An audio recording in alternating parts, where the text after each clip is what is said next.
Hello and welcome to this TPdoc onboarding video that covers the dashboard page as well as the fiscal year management. So let's have a look. We find ourselves on the dashboard page here of the fiscal year 2022 to be documented for our onboarding client. On the top, we see a world map that shows the locations or countries of our client as well as the nature of their local operations, such as here the distribution and the contract manufacturing, for example. In the third tab below here, you can plot the intercompany transactions to get a convenient overview of the intercompany model. The second box here relates to the local files to be prepared, including the country, the name of the file, any deadlines, and a preparation status that ranges from new to closed.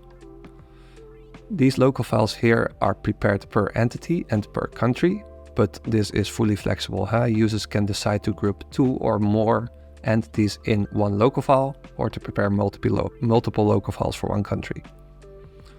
Further down, an overview of the benchmark studies is provided, showing that the achieved results are within the benchmarked interquarter range, with a nice green tick over here, and otherwise there will be a red marker showing a potential risk to the preparer. The bottom of the dashboard shows all corresponding intercompany amounts per intercompany transaction and per entity flow. In the top bar, users can manage the fiscal years to be documented by adding in the bottom right corner a fiscal year, for example FY 2023, and in doing so they can choose to start from scratch again or to roll forward and basically use an existing fiscal year as a basis for the preparation.